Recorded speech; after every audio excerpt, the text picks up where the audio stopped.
Now on NBC Palm Springs at 6, we've got a lot of sports in the desert tonight. Tennis is also in full swing over at Tennis Paradise in Indian Wells. We'll get the latest updates from the BNP Paribas Open ahead. Plus, new at 6, baseball royalty gave back to the youth of the desert in Rancho Mirage earlier today. We show you who coming up. We're starting off with a very windy weekend and tracking potential record-breaking heat midweek. Your NBC Palm Springs starts now.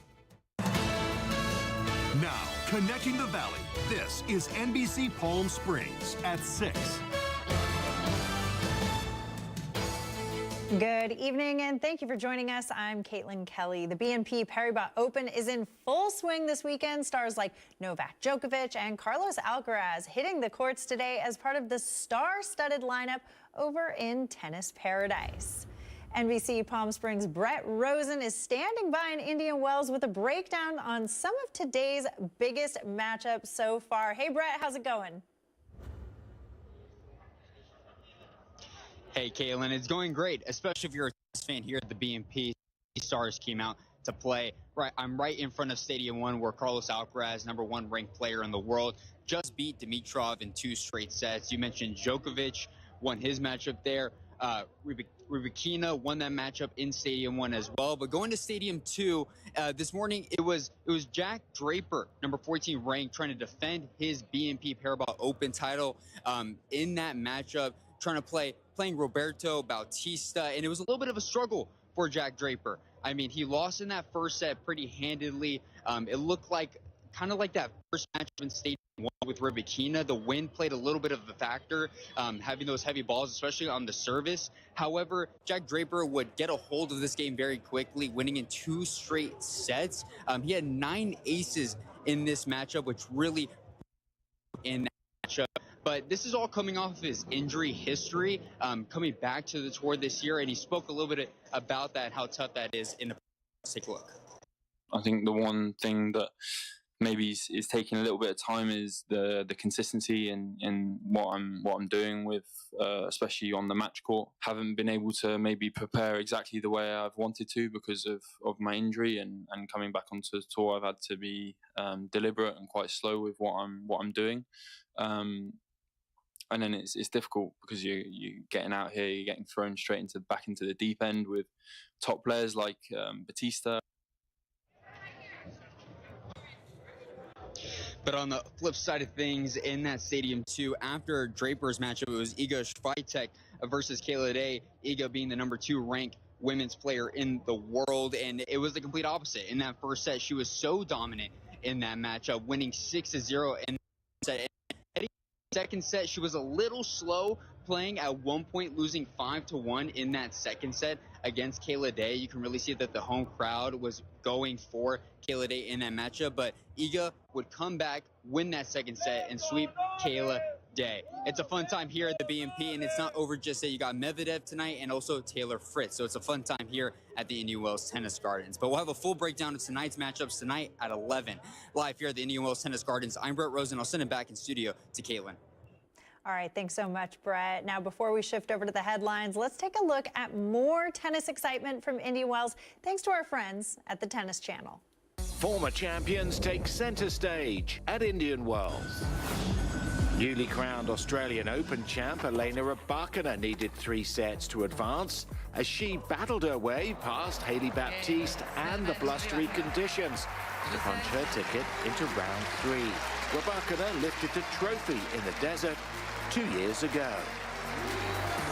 The wind is not the nicest for both of us, I guess, but yeah, she played really well. She was staying aggressive. She has a good serve, and yeah, I had my opportunities, didn't get them from the beginning, and then I was struggling in the second set, was rushing a bit, but overall there is things for sure to improve for the next match, but I'm super happy with the win and just looking forward for the next one. 2-time champ Iga Swiatek moved into the 3rd round with a straight sets win over Kayla Day. 24 winners for the 6-time major champion, who fought back from 5-1 down in the second set before wrapping it up in the tiebreak in what was her 33rd consecutive opening round victory at a WTA 1000 event. And on the men's side, Jack Draper won the biggest crown of his career a year ago. And the Brit got his title defence off to a winning start against Roberto Bautista Agut. After losing the opening set, the Brit found his range and rhythm, closing out the victory 6-2 in the third after an hour and 45 minutes. Up next for him, Argentina's Francisco Cerundolo. And don't forget, you can watch all the action live daily and head on over to tennischannel.com to download the app. We've teamed up with the Tennis Channel to bring you all the BNP Paribas Open highlights throughout the competition. If you'd like to watch their full coverage of the event, here's a channel guide right there on your screen. Meanwhile, we're taking a live look from our Agua Caliente casino camera. Beautiful sunset out there, Kai Beach, standing by with your weekend forecast. Well, happy Saturday, everyone. A really windy and warm start to the weekend. Enjoy the semi-cool conditions while you can, because we could see record-breaking heat in just a few days. But the big story for today, it's those wind gusts. We're seeing gusts nearly 40 miles an hour in Desert Hot Springs, higher elevation up to 55 miles an hour. Now, because of this, we do have a wind advisory and an air quality alert. Both of those will last throughout the weekend. When it comes to that air quality, we're deemed moderate here in the Coachella Valley, part of the ICOC. And LA, they're looking at good conditions. High temps today, pretty average for this time of year. We're looking at high 70s, low 80s on the valley floor. Cabazon, low 70s, and Big Bear City, a cool 42 degrees. Tonight, Big Bear drops below freezing, 28 degrees. Up the hill, Joshua Tree, just under 50 degrees. And on the valley floor, we're looking at high to mid 50s. High temps today across the country. It's starting to warm up. Phoenix, our friend Tiani out there, we miss you. We're looking at low 80s. Minneapolis, Minnesota, mid 30s. In Seattle, just under 60 degrees. In LA, we're looking at just under 80. Now, if you head to the coast this weekend, you're going to see some small waves, but by midweek, you could see some 6-foot faces. As for tonight's evening walk forecast, 6 o'clock, 75 degrees. Those winds still going to be an issue, but by midnight, we're still warm, 66 degrees. For tomorrow, temperatures really spike up. A high La Quinta, we're looking at 90 degrees. The low Idaho, we're looking at low 70s. 3-day forecast brought to you by Comfort Air. Sunday, back in the 90s. Temperatures drop as we start the week, but by midweek, we could see potential record-breaking heat. I'll have a full forecast coming up in just a bit.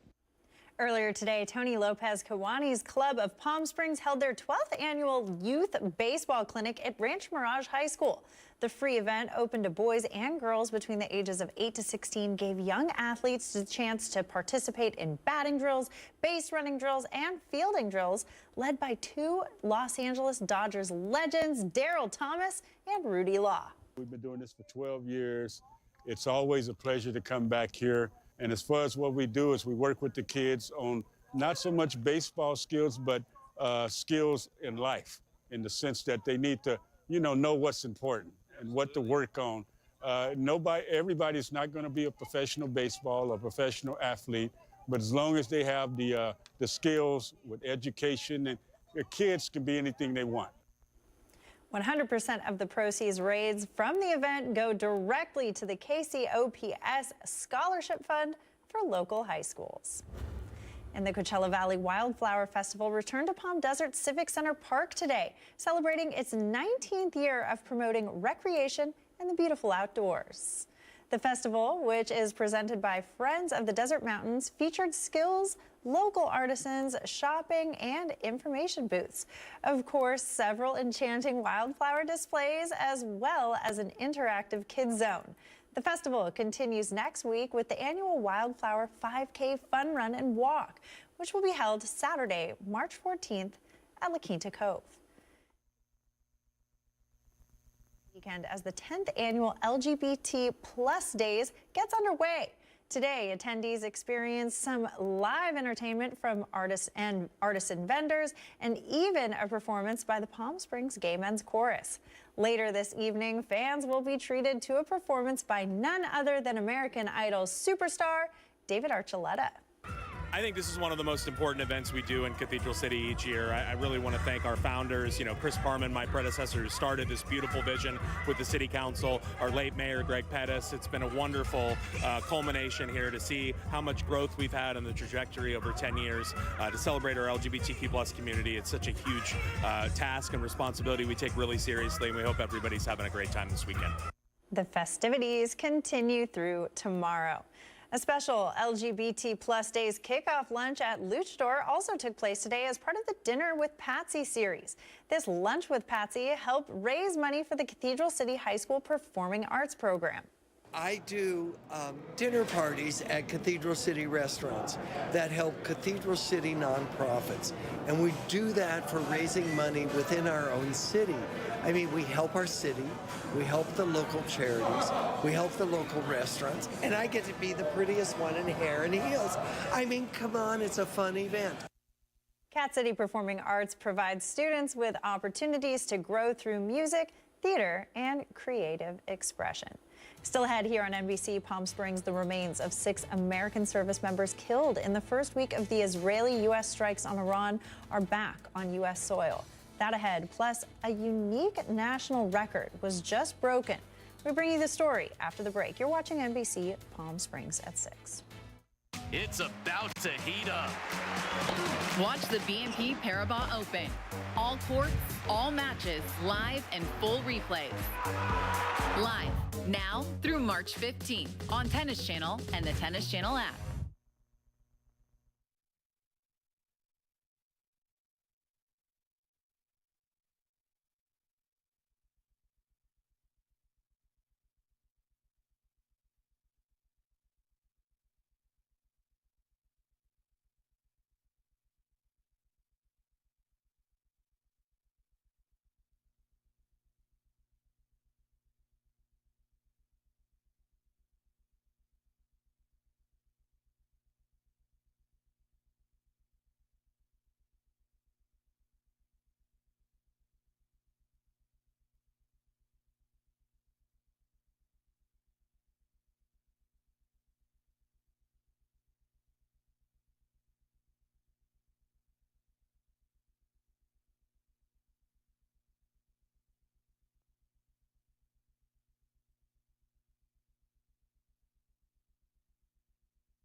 Committed to covering our community. You're watching NBC Palm Springs at 6. The remains of 6 American service members killed in the first week of the Israeli-U.S. strikes on Iran are back on U.S. soil today. President Trump, First Lady Melania Trump, and Vice President J.D. Vance were among dignitaries paying tribute to the service members in a dignified transfer ceremony at Dover Air Force Base in Delaware. Secretary of War Pete Hegseth also paid his respects. A prayer and then salutes for each of the 6 coffins as they were carried to a waiting hearses to be taken to the base's mortuary facility, where they will be positively identified by an armed forces medical examiner and prepared for burial and final respects. The impact from the war in Iran is also taking a toll across markets and at the gas pump. The biggest rise in oil prices ever in a single week. Christine Romans has that part of the story. 1 week into the United States war with Iran, and the cost to the average American is skyrocketing. U.S. crude oil prices topping $90 a barrel today, surging 35% this week, the biggest weekly jump on record. Gas prices up 34 cents a gallon since the war began. Drivers feeling it across the country. I don't even want to fill it up because I know it's probably going to be in the 90s. Markets today down again. The Dow Jones Industrial Average above 50,000 just 1 month ago, now down more than 3,000 points since its high. And more pain is expected. United Airlines CEO Scott Kirby today telling CNBC that higher airfares because of fuel prices will, quote, probably start quick. The Trump administration asking for patience. Energy Secretary Chris Wright saying the surge in prices will be short-lived. Yeah, I think it's of order weeks.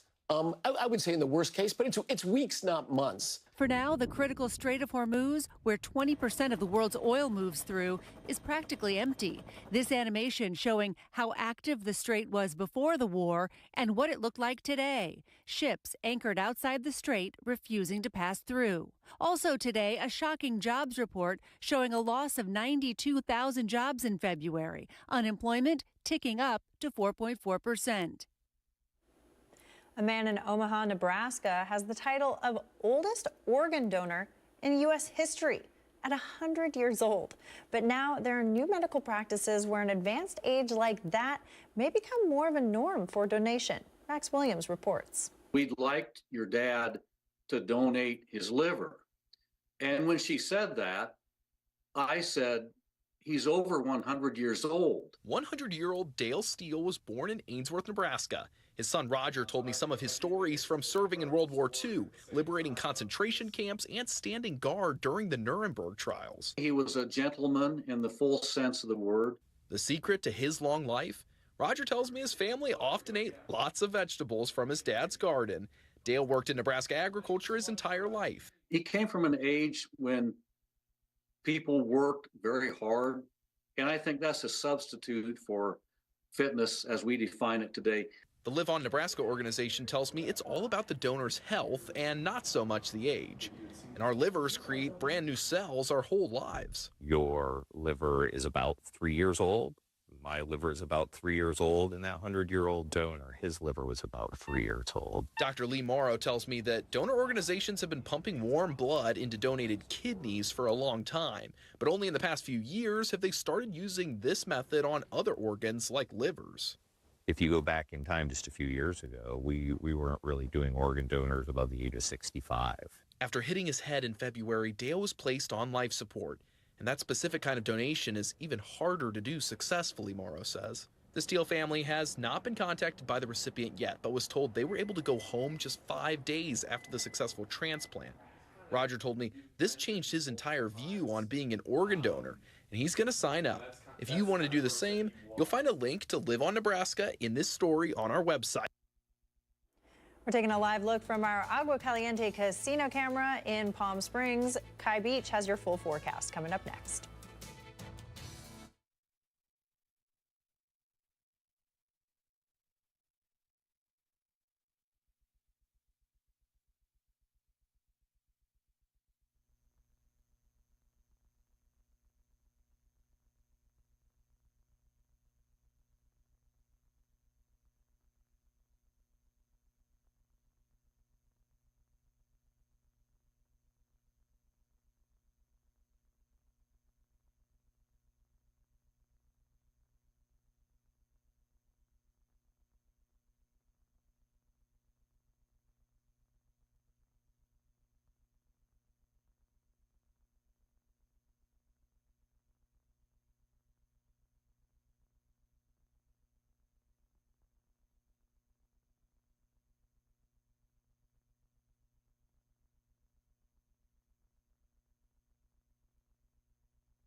taking a live look from our Walter Clark Highway 111 cam, and for the latest on your 7-day forecast, we're sending things over to Ky Beach. This weekend starting off warm and windy. When it comes to temperatures, though, we're right around average for this time of year, just under 80 degrees. When it comes to the winds, though, those are really getting uncomfortable, and they will continue over the next few days. We could see gusts nearly 55 miles an hour in a high desert community. Now, because of that, we do have a wind advisory and an air quality alert. Both of those will last throughout the weekend.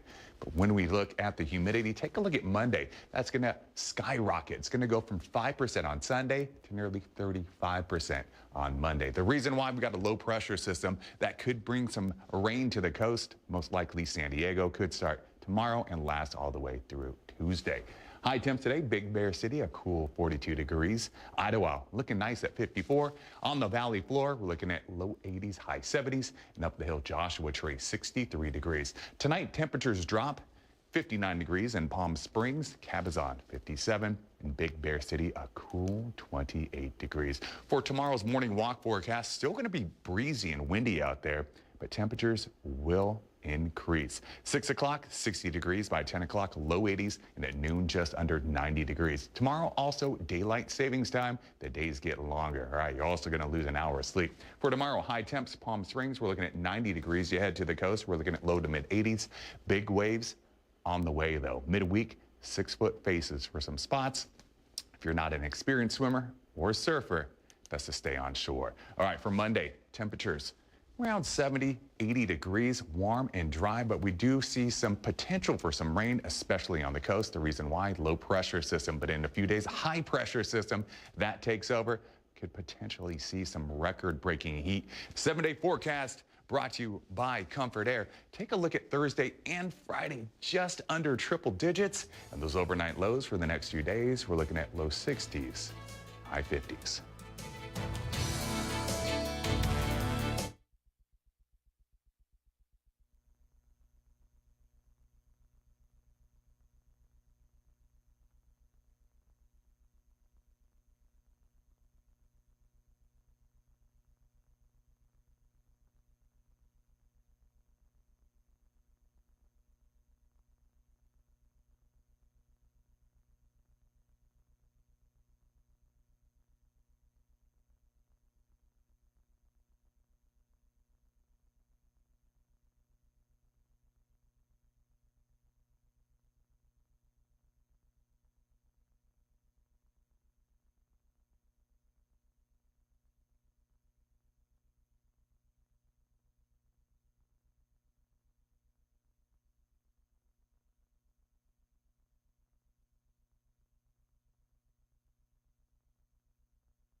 NBC Palm Springs Sports with Tim O'Brien, powered by Agua Caliente Casino. Calgary in town, usually the matchup and rivalry, as you mentioned. These teams have gone at it now all 3 seasons so far, the Firebirds' existence in the playoffs, and thankfully the Firebirds have knocked them out each season. Always a good thing, but none of that matters here this season, and starting tonight, the Firebirds need to get back on track. They were on the road the other night in Henderson, did not play well at all. Really, that's 2 out of the last 3 games, just simply not good enough, simply not going to get the job done. Now, the Firebirds still now 7 points out of a 4th place spot, so they're falling a little bit closer to the back end than up top. So they've got to really buckle down here the final 20 games or so and show that they are the team that they can be. We know offensively they can certainly score goals. I'm sure if Nike Coco, you talked to him, he would have told you. I had a chance to see him in the hallway here a little bit ago, and he said not good enough the other night. So he is in net tonight. I know with the back-to-back tonight and tomorrow, and most likely have the goaltender split. But we know Nike Coco is in net tonight. The Firebirds will now look to get back on track and into the win column and work their way up the Pacific Division standings. But this is a perfect opportunity for 4 really good points this weekend, but only time will tell if that happens. What we do know also, you may have seen in the news yesterday that Ryan Winterton and Jacob Melanson were dropped down here to the Coachella Valley so that they are eligible for the AHL playoffs. If and when the Firebirds make that, it's since been recalled back up to Seattle. That's simply a paper transaction. So all that means is they were officially on the roster at that moment, and then they sent them back up, but they will be eligible if and when the Firebirds make the playoffs in April. But we'll have a full recap tonight at 11. We'll hear from head coach Derek Laxdal and much more. Live inside Acrisure Arena, I'm Tim O'Brien. Caitlin, we'll send it back to you. And now the Agua Caliente Entertainment Report, brought to you by Agua Caliente Casinos. Saturday Night Live welcomes back Ryan Gosling to host tonight. He's given the show some buzzworthy moments in previous visits, and buzzworthy also applies to one of the show's newest cast members. Mark Barger has a preview. What the hell are you doing? 5 Timers Club, Michael. Read it and weep. This is your 4th time hosting. The first 3 times he visited SNL. Papyrus! He's crying. Sir, do you mind moving? I'm sorry? Ryan Gosling definitely had memorable moments. He's so nice, he's so funny. That's what I was afraid of. This week's the first time Ashley Padilla's gotten to work with the actor. It's over. It wasn't over. It still isn't over! He's very involved, he's committed. It's just, he's one of the best. Padilla's had her own share of great moments. I got my hair done! In this, her 2nd season as a cast member. And I like it! Because it's so fast-paced here, there's no time to really think of anything, but then I'll be like on the train or at home, and I'm like, oh my God, I'm on television. It'll hit me, and it's just crazy. Also crazy.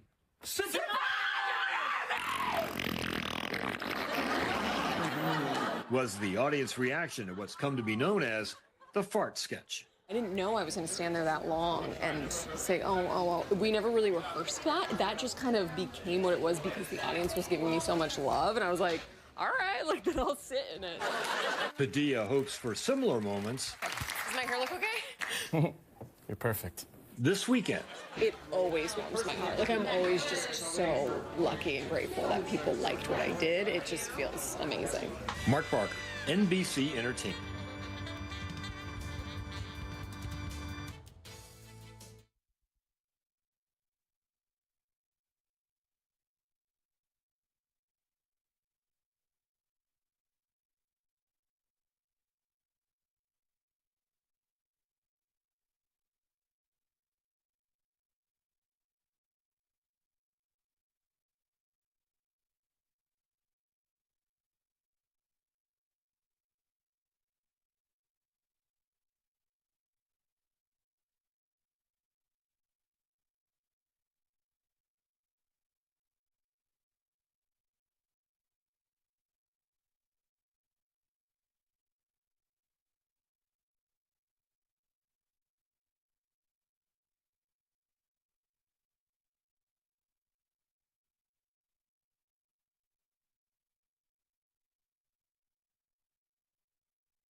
Well, Jackie the Eagle may be falling asleep, but we're not. We're going to be back here at 11.